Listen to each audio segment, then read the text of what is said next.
বাংলাদেশের কিংবদন্তি লালন সঙ্গীত শিল্পী ফরিদা পারভিন এখন মহাখালীর ইউনিভার্সাল মেডিকেল কলেজ হাসপাতালে চিকিৎসাধীন। অবস্থাটা গুরুতর। শ্বাসকষ্ট, মস্তিষ্কে রক্তক্ষরণ, কিডনি বিকল সহ নানা জটিলতায় তাকে নেওয়া হয়েছে আইসিইউতে। কিন্তু এই সংকটের ভেতরই সোমবার রাত থেকে সামাজিক মাধ্যমে ভেসে বেড়াতে থাকে এক বেদনাদায়ক গুজব, শিল্পী নাকি মারা গেছেন।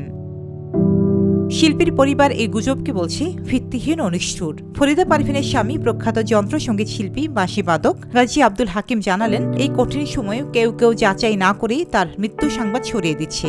এটা কি ধরনের মানসিকতা?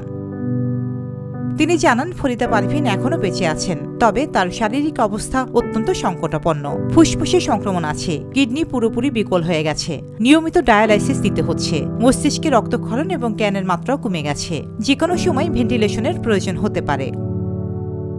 চিকিৎসকরাও বলছেন, রোগীর শরীরে রক্তে সংক্রমণ আছে। জটিল এই অবস্থা মোকাবেলা করতে দিনরাত চেষ্টা করছেন চিকিৎসকরা। আর পরিবারের অনুরোধ, এই সময়টায় গুজব ছড়িয়ে নয়, সবাই যেন দোয়া করেন, পাশে থাকেন।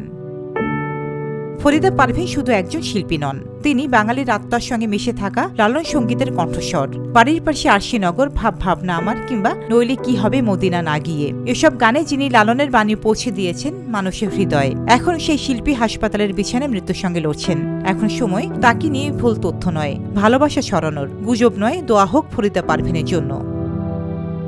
এদিকে হঠাৎ করে সামাজিক যোগাযোগ মাধ্যম ও দেশের বেশ কিছু নিউজ পোর্টালে খবর আসে, অর্থের অভাবে চিকিৎসা করাতে পারছেন না ফরিদা পারভিন। সত্যি কি অর্থনৈতিক সংকটে পড়েছেন ফরিদা পারভিন? প্রিয় শিল্পীর এমন খবর শুনে সবাই খুবই মর্মাহত হন। তবে বরেণ্য এই শিল্পীর ছেলে ইমাম জাফর নোমানী বলেছেন ভিন্ন কথা।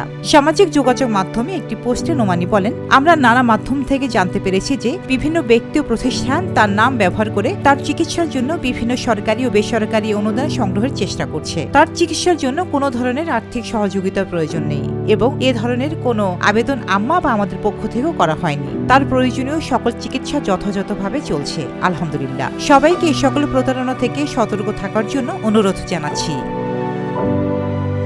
রোজিনা রোজি, দেশকাল নিউজ।